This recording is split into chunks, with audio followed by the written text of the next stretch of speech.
Let's roll. Okay. So, hey, Shannon, how are you? I'm good. How are you? I Doing am great. great. Thank you for doing this. You are welcome.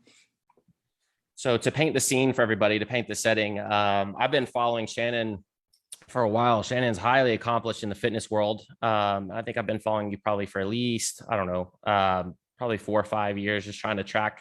I've been trying to track as many people just to learn. And you've always been so good about posting content and you've probably educated me a lot in things that, your shadow expands very wide.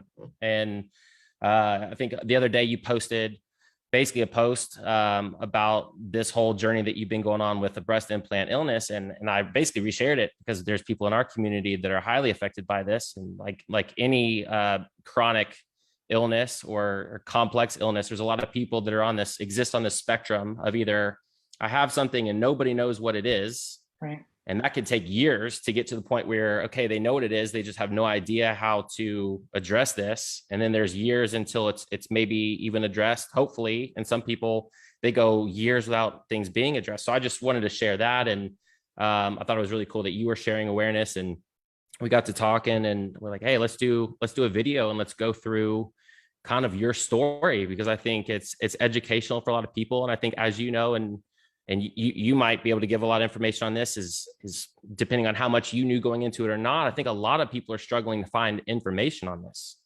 Yeah, I agree. Definitely. Kind of give us an intro for you, for the people that don't know you, especially from the community that I work in and a lot of the chronic illness world that may not be involved in the fitness world.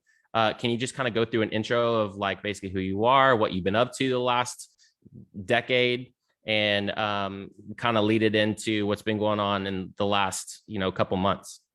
Yeah, sure. So obviously, my name's Shannon Petralito, and I've been involved in the fitness industry since 2009. I'm an online fitness coach. I do nutrition, personal training programs. I also train out of a gym. I do lifestyle clients.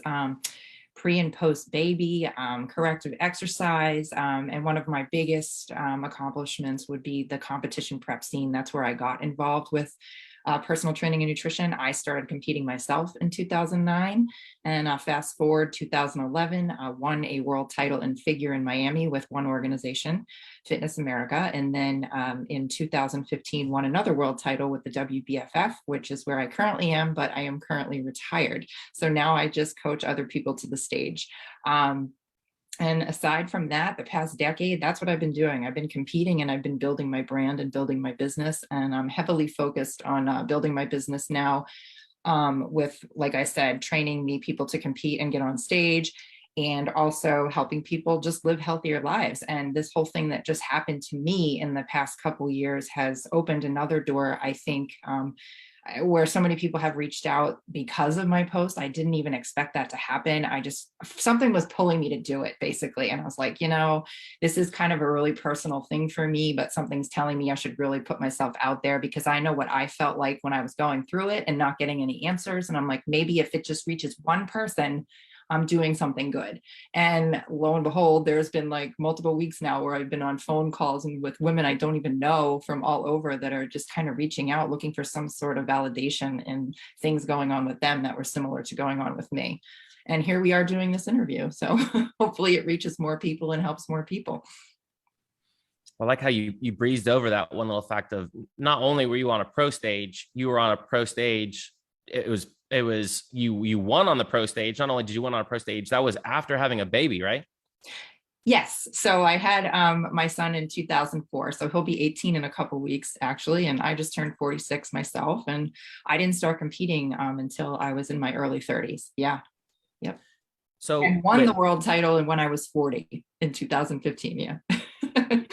So I think that paints the picture of the amount of work ethic and discipline you have, and the amount of focus that you've had to have on your health, and to still have these things going on was interesting to me. And I feel like that was the point. It's like, it's not just people that aren't taking care of themselves. You have deep roots in the health and fitness community, right? Yep. And we were still seeing struggles with these things. So can you, as you were going through these things, and as if you're looking at from the outside, like I had no idea you were going through this stuff. I was just watching, on social media from a 10,000 foot view. And it's like, yeah, people would assume you're this ideal picture of health.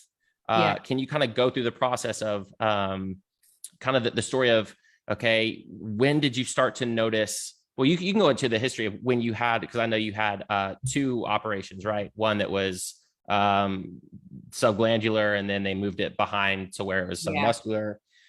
Can you kind of go through that and like that process, and then the symptoms that you started to experience? And Yeah, definitely. I mean, first and foremost, I think, yeah, it was important what you said in terms of me being kind of a beacon for health and fitness, just based on what I've done over the last X amount of years. And a lot of what I believe in is more on the holistic side of health, so I do a lot of natural remedies. I've done chiropractic for years, and that's actually how we used to treat my son when he would get a flu or a cold. We'd bring him to the chiropractor as opposed to bringing him to a regular doctor. So nice. I'm very familiar with all of that. And that's been my main background of how I try to live healthier, and I try to do things more on a natural basis. And with that being said, I just think it's amazing that even though I was really, really healthy, like you said, I describe it as I was almost treading above water, I think, because I kept myself so healthy.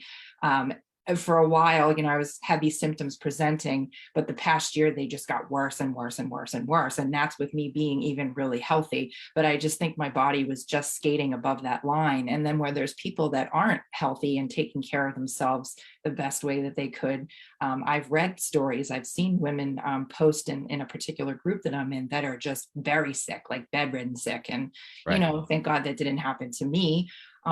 My symptoms started presenting themselves, I think somewhere around 2018-ish. 1999, I had my first surgery, and it was in front of the muscle. And I did that because I didn't want to go into my pec muscles. So I did it in front of the muscle. I did saline, thinking that the saline was safer. And then in 2004, I had my son, and then things changed, obviously visually, and you could start to kind of see visually the rippling in there and whatever.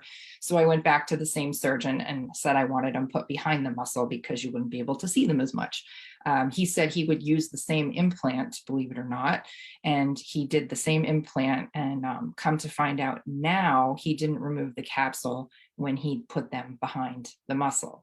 Knowing what I know now, this could be a lot of the problems that started to present themselves, along with the other capsules that healed around the implant. I now have this other set of 2 in there that were just hardening and calcifying over time. So, and like you said, the actual capsule is what's made of silicone, right? So even if you have saline inside, the actual part that was left in there was the silicone component. Is that correct? So basically what it is, so obviously a breast implant is a foreign object in your body. So any Yes. foreign object in our body is going to form a protective layer around that object. To Our bodies are smart, protect you. So every Right. breast implant has a capsule around it to, cover the implant.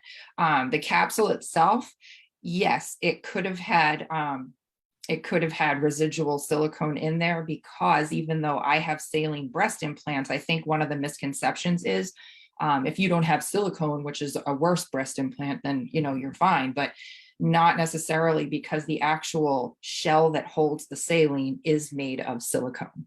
And as we know now, the FDA says, okay, every 10 years you should have them looked at and have them replaced. Most women don't do that, and more things are coming out. And I just think that now a lot of problems are presenting themselves with everybody, because these implants are sitting in there, whether they're silicone based or saline based. Sure. Yeah. So a lot of our autoimmune cases that we see and what you hear about, it's not like if you're sick, you're sick, and you're sick the whole time that you're sick, and you sort of get better. It's like with autoimmune, you can feel really good one day, and then you can have a trigger where all of a sudden you experience certain symptoms and they sort of go away. And then it's like this mystery, because it's very transient.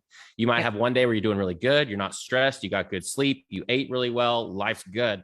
And then something happens and you get wrecked. And then it's like, if you can't, a lot of people don't know to find and match the triggers with the response to the trigger. It's very confusing for them. They feel like a medical mystery. Yeah. So is that something that you kind of felt? And if you felt, what were your symptoms, and were they transient? Were they there all the time? What did that look like for you?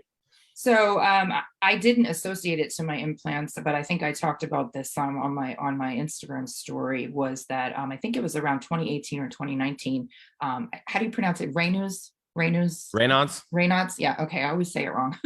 But that was happening to me in my fingers like a lot. And I don't have any history of anything like that in my family. At that point, my health, again, was completely fine. That was happening a lot, couldn't figure out why. And in conjunction with that, I just noticed that my implants were higher on my chest, and they had shifted a little bit, and they were a little bit painful then, but I'm like, geez, maybe it's just because, I mean, I was heavily working out then, more so than I do now. I mean, I still work out, but my training, I feel like it was a little more intense then, just because of things I had going on. And I attribute it, maybe it was that. And again, they were getting older, and maybe it was that, but it wasn't at any point that I thought at that time that it was so bad that I had to like go to all these appointments and address it. I just kind of like let it be. And again, like I said, I've always been on the more natural and holistic side of things. So I'm one of those people that does seasonal cleanses. And around that time when that was happening, I decided to do a liver and a gallbladder cleanse. And when I did that, I don't know if this is why, I have no idea, but that never presented itself again. The Raynaud's never presented itself again. Who knows why? I don't know. A couple years went by, and then I started having a lot more pain in my chest, and my implants were shifting even more up and more outward into my armpit. And I noticed it, I think a couple months after that, I presented with a rash underneath my left arm. Went to the doctor. The rash was like on fire. It was awful. And they said to me, basically, we're just going to give you some, I think, prednisone or something, or some cortisone cream or something like that.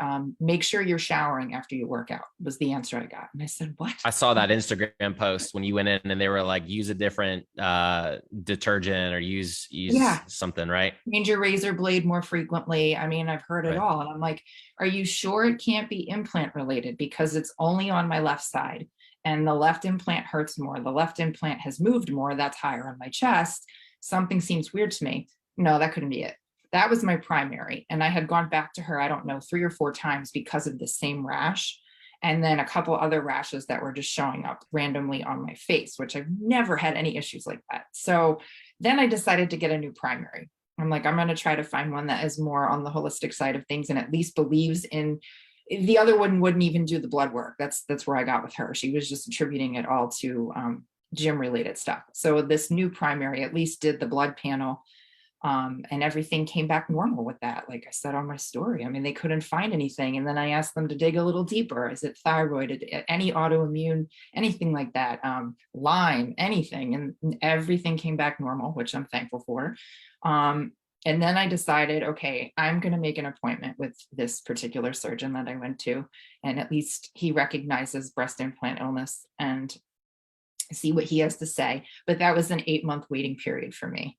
And he was, so good at what he does. And he's done a ton of explants. I wanted to wait for him, and he was local, and it wasn't something I wanted to do, was travel out of state and have a surgery like that if I was going to do that.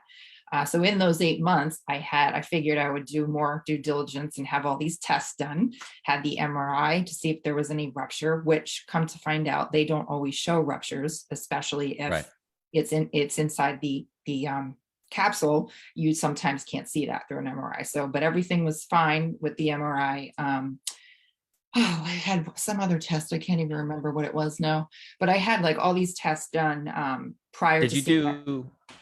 Did you do lymphocyte immunophenotyping? Did they actually look at the ratio of lymphocytes, or did they just kind of look at a CBC and they were like, oh, CBC looks normal. Moving on.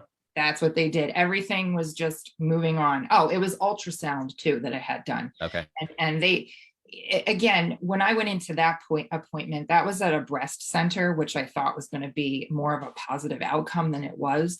And that woman looked at, I got undressed and I said, look at how high these are sitting. And this is painful to me. They're like, what is going on? She attributed that I was in my 40s. And what happens is, obviously your natural breast is going to drop and sag the older you get. And the implant is supposed to hit, the implant is high. And I'm like, that doesn't make sense to me. And I'm like, are you sure it can't be something going on with the implants? And before I even went in to have that ultrasound that day, she was saying all this stuff. So she already wasn't on my side with things. And then she told me that I needed to swap out my, the little loofah things you clean yourself with if you have, yeah. So she told I needed to swap out my razor. And she just thinks that it's just a reaction to that kind of stuff. And didn't see any problem. And then she You're said, like, okay. yeah, I'm like, okay. I'm like, it doesn't make sense to me. I'm like, I'm losing hair. This is going on, whatever. And just no. And she said she wasn't going to do the ultrasound unless I agreed to do a mammogram. And everything that I read with the issues that were presenting with myself said not to do a mammogram. Like if I had a history of breast cancer in my family and I was really worried about that, then maybe I would have thought differently. But for me personally, I was afraid something was wrong in there, and doing that would make it worse. And I just read not to do that. So I decided not to. And she wasn't going to do the ultrasound that day. And I said, well, fine, then I'll find a doctor that will. And I was ready to walk out. And then she came back 5 minutes later and they did the ultrasound, but it was like, you're fine. And then that was like another waste of time. So, yeah. So fast forward, even after that, I was more frustrated just because I still had no answers. Then I ordered a Dutch hormone test online myself out of pocket because I'm like, maybe that'll be a little more in-depth look at what's going on with my estrogen and all that stuff, and testosterone, all that, how that all that works with that test. And that was difficult navigating through that, but I read and researched and figured out to the best of my knowledge. And from everything that I read and going through my results, nothing seems out of the ordinary. I seem very healthy. So that was that. And then as all this is going on, more and more symptoms just kept getting worse. My hair was like one of the worst. My hair was just falling out and falling out. Very alarming. I've never had any issues with that before. I thought it was hormonal. No, because obviously everything keeps coming back fine with that. And then the things towards the end that got really bad, I think I posted a picture of my nails. My nails, especially on the left hand, started just getting brittle and just like it looked, I don't even know. And I tried to treat it for fungus and it wasn't that. I couldn't figure out what it was. And now, I mean, I know you can't really see, but now this is the slowest healing thing that I have going on since I've had my surgery, but they are getting better. It's just taking time. So something was definitely going on there with that. When I saw the surgeon, I saw him a couple months ago, and he took a look at me and he said, you have what's called a grade 3 capsular contracture. And what that means for anybody that doesn't know is the capsule around your implant over time in some women can start to harden and calcify, and your body will almost like be rejecting the implant. And that's why my breast implants were pushing up and pushing outward. Some women have that happen to them immediately after they have their implants. Some it takes years to develop. And this is why, reverting back to what I was saying, I still had capsules in there from before, and I didn't even know that at this point. And he said that he if I didn't do it now, that I was probably going to be coming back to him soon and look to either have them replaced or have them removed. But I knew going in there that this was it, that I just wanted to be healthy. Because I think the thing is, once you feel like such crap for so long, and after all the reading and doing the research and stuff, you're like, I don't even want anything in my body like that, knowing what I know now. And I just, before I forget to say it, and I know I said it in my story, I'm not saying women that want to get them, not to do that. But by all means, everybody has their decision to do what they want to do with their body. But the thing that I wish I did more of is my due diligence and research, and knowing what I'm putting in my body, knowing what the risks are and what could happen in the future, and all the things that are going on and presenting with these other women. So I think women should really do a lot more research before they just cosmetically want to do something like that just to look better. Because I was there, I did it, I didn't care. I wanted to look better and have a bigger chest. Well, it's interesting that you said that, because when I was trying to just prep for our talk, and the first thing that you obviously just put in is like, I just want to look up what's out there in terms of breast implant illness, and you honestly don't see a whole lot of information, especially I try to look for research. That's sort of the currency on our side of things on what studies have been out there, and they don't really use that name. So I started looking up. I don't know if you've heard of Asia. Have you heard of Asia before? So there's like autoimmune inflammatory syndrome induced by adjuvants, which is Schoenfeld syndrome, which is much more common how they relate that to silicone. It's basically like an autoimmune in response to the breast implant. But I'm like, if it's hard for me to find information on this stuff and I kind of know what I'm looking for, how was your process and even finding like, what were you just Googling things? Were you asking around? Were you using Facebook groups? Like, how did you find your information? It's just I'm one of those people that believes the universe, God, works in Yeah. mysterious ways. It totally. And one of the things I was scrolling through Instagram one day, and somebody that I follow just happened to be talking about going to the doctors to have her implants looked at and having an MRI Mm. because she thought one was ruptured. And then I started thinking, oh, because she said she was having a little bit of symptoms here and there. She didn't say anything about breast implant illness per se, but then I started looking up you know, implants that are over 10 years old and what can happen. And then that led me to a website. I have it written here. It's healingbreastimplantillness.com. And if you go to that website, I think the woman's name that runs it is Nicole, and she has the Facebook group that has a ton of women in it, which I went to that next. And everything you could think of under the sun of the research that she's done, because she's been through it, is on there. There's a Nice. surgeon's list of approved surgeons.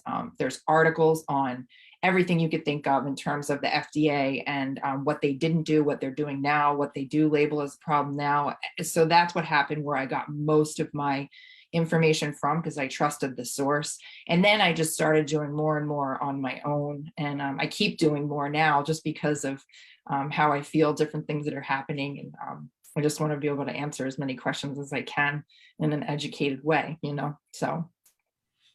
So when you now, like, let's go fast forward to the point where you're ready to get them out. Yeah. How was your experience and what was your thought process? And I mean, I know you're at this point, and are you thinking like, okay, this is bigger than just a surgery. This is like the relationship with myself. Are you thinking about how you look or how you feel, or what are your emotions going through with this? Is this even going to be paid for with insurance? This is going to be really expensive.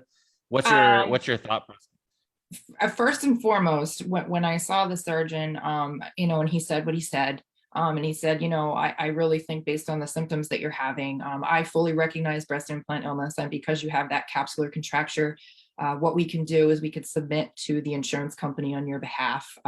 Some insurance companies will recognize that as medically necessary if usually what I've read, it has to be a stage 3 or a stage 4 capsular contracture and causing pain and discomfort in everyday living. From what I've read, they don't necessarily cover if you say, oh, I have autoimmune problems, because to them, I guess that could mean anything, it might not be the implant. I don't know. But he said that, and I said, okay, well, let's try that, because he gave me a quote with and without. And I thought to myself, somehow this has to be made to work. I don't know how, and I'm not going to get stressed out about it if the insurance doesn't cover it. But let's just pray that it does. And he submitted, and I think within 4 days, they agreed to pay for the explant portion of the surgery, which was the bigger portion. And before I forget to say this, when you are looking for an explant surgeon, one of the most important things that I read is to make sure the surgeon believes in doing a full capsulectomy, and if they can, an en bloc, which means the capsule that's around the breast implant it's a little bit more time consuming of a surgery, but the surgeon will cut around and get the implant in the capsule whole out. That way, if there is a rupture in there, you're not cutting into the capsule and then taking it out and then having that spill all over in the rest of your body, which would not be good. So it's very important when you are looking for a surgeon, if anybody's listening, that you are looking for somebody that does a total capsulectomy and get the capsules out. And if they can, do the en bloc, where they just take it all out as a whole. So that's what he decided that he was going to do with me, which was good. I knew that going in. The insurance covered that part, and I was liable for the lift. And he recommended a lift just because of my age, how my skin has been stretched out over the years, and because I've had a baby. And he told me that visually I would probably be happier if I did that. And the type of lift that he did was called I think they call it a donut lift, massopexy, or I think if I'm saying it right, but a donut lift where they do it through your nipple. So that in itself was a little nerve-wracking, because it's like, okay, they're going to take that off and then put it back on and then remove some skin or whatever. And, then the scarring underneath to get the actual implant out is going to be, they're pretty big under there. So yeah, thinking about what I'm going to look like after was a huge thing for me. But again, I think that at that point, I just wanted to feel better. When I was lifting, I was always sore. My joints were sore, and I take joint supplements. Again, I supplement everything I'm supposed to do. Drink water, everything I was doing, nothing was working. And I was just getting more and more sore, more and more tired, not sleeping well, more and more hair falling out. And I'm like, okay, now I really just feel like I care what I look like, but I care more about feeling better than what I look like. And that was my thought process going into the surgery. And obviously, as the surgery got closer, it's an emotional thing. You're changing your body. I looked one way for 23 years, and visually in the fitness world, fitness modeling, in my clothes and my posts and everything and whatever, I'm going to be visually different that way. Do I think boobs make or break you? No, I don't. But at the same time, they were there for 23 years. The surgery itself, I had normal nerves. I'm the type of person that once you're presented with the situation that you're doing something, like when I competed, I didn't get nervous until 2 minutes before I was supposed to walk on stage. All the way up, I was kind of fine. But then that morning, I was like, okay, I'm a little nervous now, but I also knew I was in good hands with the surgeon. I really believed that. And the surgery went fine. It took, I think almost 5 hours, if I remember right, for them to get everything out and do the lift. And my implants were not ruptured, thank God. He did everything he said he was going to do, sent me the pictures, which I know I posted those, but he was surprised that those other 2 capsules were in there. He said he didn't think he was going to find anything in there from the previous surgery, and he was surprised that he did. So he got those out as well, which is good. Moving forward from that, my breathing right when I woke up was, I noticed immediately a difference. And I had no idea just how bad and how shallow my breathing was. And as soon as I woke up, even being heavily medicated, I was like, holy crap, like I can actually, it doesn't feel like there's like somebody sitting on my chest. And then the other big thing for me at that point was the before and afters that I did, an hour before surgery and an hour after surgery. I was blown away. I didn't realize how much inflammation was in my face, which obviously must have been in my body as well. So that was one thing that right away I noticed.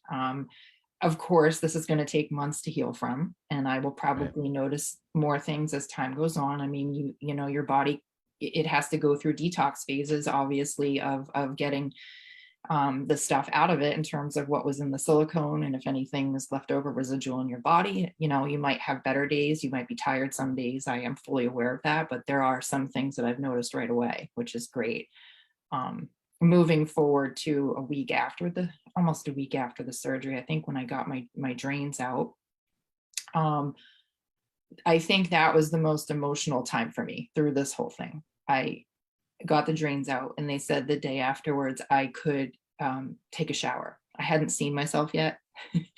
And when I got in the shower, I didn't even want to look. When I got in the shower, my husband asked if I needed help. And it was something for me that I needed to see myself before he did. And like, I know he didn't care, and I know he wouldn't. It isn't that. It was just a really, really, I don't know. I don't think you're ever prepared for that, even if you think that you are. And I think that's something that's important to like let other women know if they're going to go through this, that first moment of seeing yourself. You've been compressed in a bandage or a bra, you've had drains in to draw fluid out. Your upper pole of your chest, you look flat and sunken in, like you look bad. And I cried, like I cried. And then, Chris knocked on the door and he said, hey, do you need help? And I was like, all right. I'm like, I'm going to take a deep breath. I'm like, I'm going to let him see. And I opened the door a little bit and I'm like, are you ready? You want to see? And he's like, yeah. He's like, let's do it, And then that, he looked and he was like, all right, he's like, it's not bad, you're going to be fine. And like, he's just been so supportive. I think it was more emotional for me than anything that day, just seeing it for the first time and then realizing that what my body is going to look like now. But I also know from reading and seeing other pictures that over the course of the next X amount of months, your breasts will change because they're going to like, get a little bit fuller. The capsules where the breast was in, the breast pocket, excuse me, is going to heal and things aren't going to look as flat, and it will get better. But I just think that that's important to touch upon. Is I don't think that it's an emotional experience for sure. I think it's interesting from the guy's point of view too, for Chris's standpoint, because you're probably looking at him thinking like, oh, he's going to look at me and think that I'm missing something. For him, he's like, I feel like I'm getting my wife back. I'm getting the person that I fell in love with and all the energy, and she's not sick anymore. So he's like, babe, this is a win. This isn't bad. Yeah. This is great. Like, you're going to feel better and all those things. So I know it's awesome to have somebody that's supportive through that process. So I'm glad that he was like, I saw that on your Instagram story too, because you're giving him a bunch of credit for being a huge support through this whole process too. I think for me, the other thing too, you just reminded me, the other thing for me was he met me when I had implants. Like, that's all he ever knew, so it was like, oh God, like, okay, I don't know what I'm going to look like. I don't know how that's going to be. But over the course of the last 8 months, 9 months, the one thing that has remained constant is he said to me, babe, I just want you to feel better. I just want you to feel better. And even now, like, I was getting undressed the other night and he's like, look at you, you're looking good. He's been great. And I'm so thankful for that, because I also read and see things where it's the opposite end of the spectrum with women. And I'm fortunate that did not happen to me. Yeah, that's awesome. Well, in terms of what the immediate future looks like for you, what are your plans, and what's the recovery road look like, and what are you excited to do? I know you're excited to get back in the gym and probably work out again, but what are the things that you're most excited for, you're looking forward to? Obviously working out is one. Yeah. But again, I just feel like things work in funny ways. I just feel like this whole experience has opened up doors for me in terms of being able to talk about it and being able to help other women that are going through it, and using my platform and using what I've done over the past X amount of years with fitness and nutrition to get that out there with my voice. And it all ties together. I think I mentioned that before on something that I posted. It all ties together in terms of living a healthy and fit lifestyle. And at the end of the day, wanting to do what's best for your body. If something is making you sick, no matter what it is, an implant or your diet or whatever it is, trying to advocate for your own health and trying to do your research, and not taking what a doctor says at face value all the time. I think that's right. The biggest thing for me. And that's even opened more doors for me personally with the things that I've got involved with trying to heal myself, because I was getting no answers for over a year. So I guess being excited just to, again, use my platform like we are today to kind of help other people and talk about it. And and get back in the gym. I can't wait to be more active because I'm so hyper and just, You feel like you got cabin fever. You're like, I just want to, it's crazy when you're able to do a really hard workout, for me sometimes, or a really hard cardio session. It's like you want nothing to do with it. But when you hurt your ankle or something, you can't run, you really want to run. It's a weird, you're like, when I know I can't do this, you even want it more. So, and the thing, I even walking on the treadmill though, when I was allowed to do that, or I'm allowed to now, but I had an issue where I had to take a few days off again. But I was tired even after doing that. And I'm like, geez, the recovery of this is just, like I said in the beginning of our conversation, it's like, wow, okay. It's like kind of humbling, because I've never been the type of person, I've been fortunate that I've been fairly healthy, knocked down and being told you have to relax and you have to recover and you have to let your body do what it needs to do, and the littlest things, doing laundry, unloading the dishwasher. I'm like, oh gosh, like walking up and down stairs. I'm like, I'm tired. Like, what is that? So, yeah. Well, it's like what you see behind the scenes, kind of what you see on the inside. You're expending a lot of energy healing, so you don't see it on the outside. It's not like cardio. It's Yep. like a metabolic process that is exhausting. Yep. It's like Yep. what we talked about, I think, before we started. It's like you just finished from the operation. It's like you're finishing a sprint, but you're finishing a sprint at the end of finishing a marathon of going through this all of these chronic symptoms. And from an emotional standpoint and a physical standpoint, it's Yep. like it's a lot. Yep. Yep. It So is. if there's that one message, like you said, from expanding the platform and getting this message out to people based off, now that you've gone through this experience, is there what's that one message that if you could spread to the world, what would that message be? I think first and foremost is, like I mentioned a few minutes ago, to really advocate for your own health. If you are not feeling well, and something is going on in your gut, in your heart, in your soul, it's like, don't take no for an answer. Don't take, oh, there's nothing wrong with you, oh, you're fine, or you're fine. Do your research, talk to whoever you can, outside of whoever you might be talking to that's telling you nothing's wrong, because that was a big thing for me. I was very frustrated.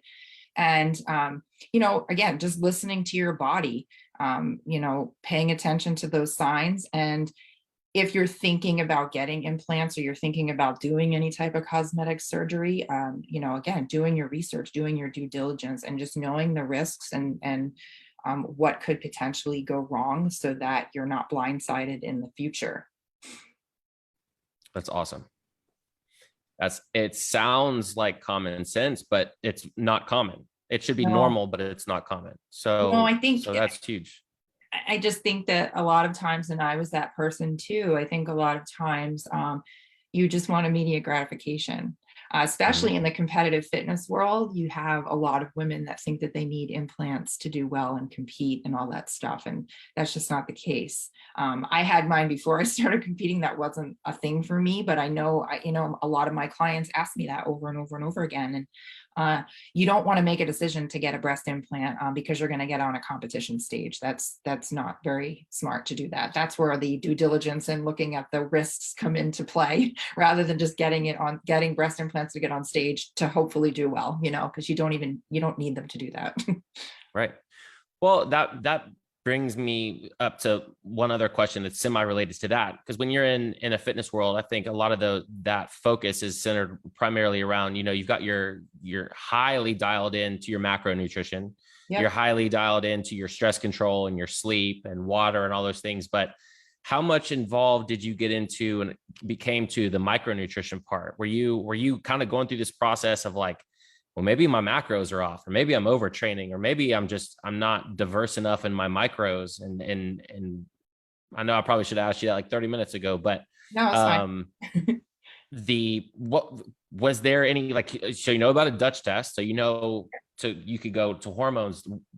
Where did you start to expand away from, like, what was your current training in terms of, okay, I know I can dial this stuff in, and I know if my body's not responding to this or that or whatever. When did you start expanding that toolbox? With the training, again, I eased up on that like a long time ago, like a while ago, because I'm like, my body's just not recovering. I don't know what's going on. So then there was a few weeks where I just did band work. There was a few weeks where I just did TRX work. And I'm like, this is so frustrating, because lifting is anti-anxiety for me, Mm-hmm. And when that happened, I'm like, okay, well, maybe that's not working. Maybe the supplementation. And again, I'm one of those people that takes probably like 12 supplements a day in terms of glutamine, your multi, all that stuff, whatever. And two of the supplements that I was taking were to aid in hormone health.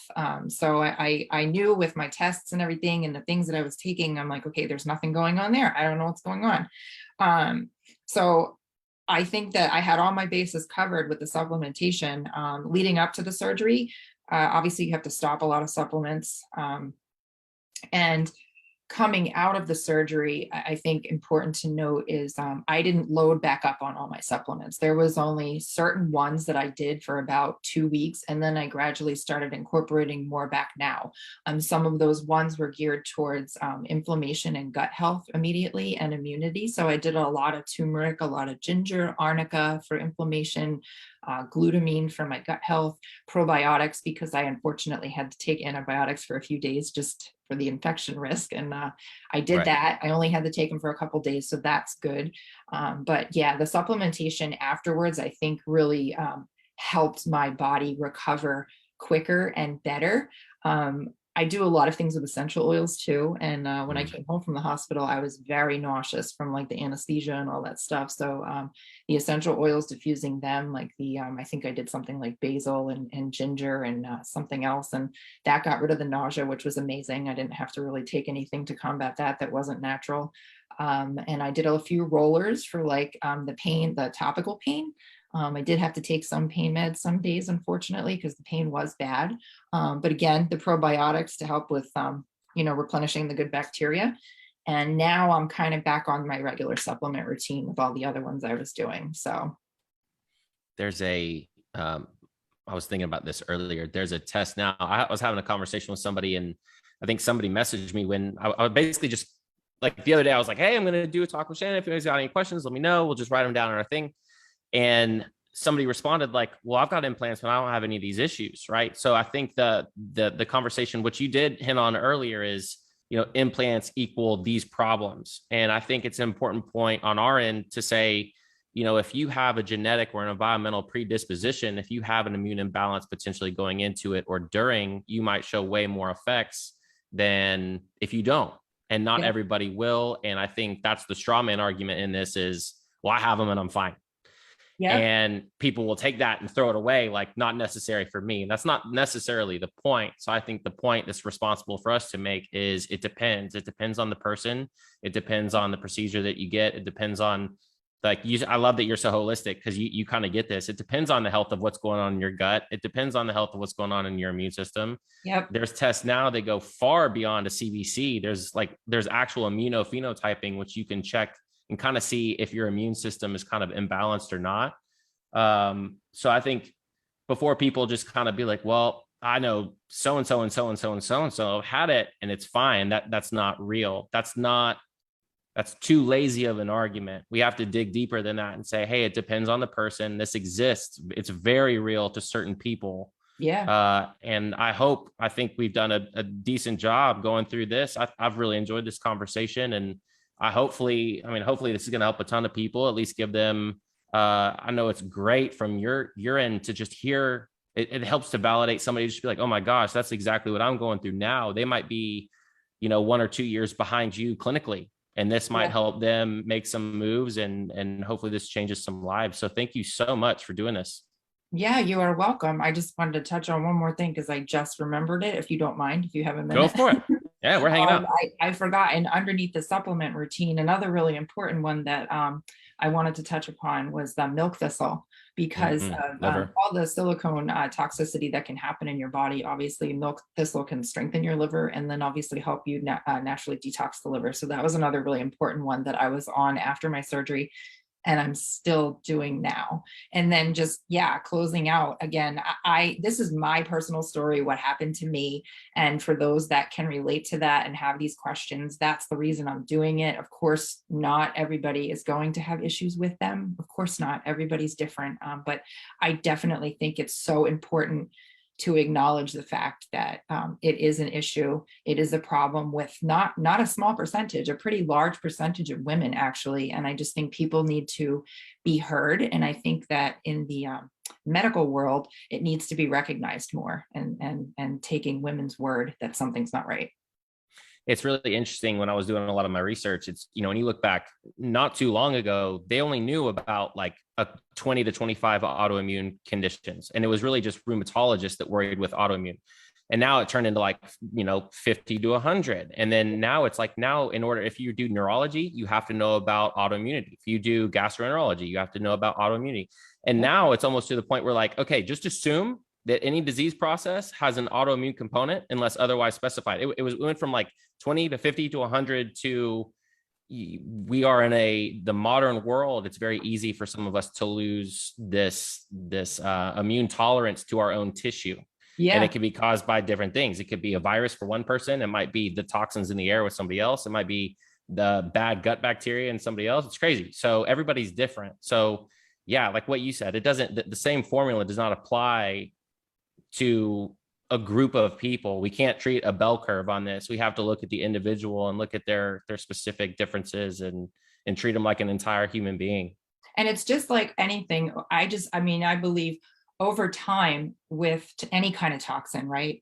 You know, your diet, environmental toxins, product that you put on your face, your hair, whatever toxins, over time, those toxins build up in your system. So same thing with breast implant. If you have silicone filling, silicone shell, I have a list in front of me right now. I can't even pronounce half of the heavy metals that are on this list of what silicone is made of. So again, over time, build up in your system. You add those things going on with the implant, and who knows what else your lifestyle is like, whether you're healthy or whether you're not. You could run into some issues. Yeah. So if women want to reach out to you, what is your current process of how are you currently taking like emails with questions, or are you taking like direct messaging on social media? Like, what's your flow for all of this? So if anybody wanted to go and look at my full story with the videos previous leading before I went in for surgery, and the things that I got to prep for surgery, the supplement talk, which I'm still adding to that story daily. I have highlights on my Instagram, which is at Shannon Petralito. I've gotten direct messages on there. That's fine. But sometimes those are hard. Sometimes I'll miss those just because if we're not following each other, they get stuck in some other folder. So if I don't get back to you right away, that's why.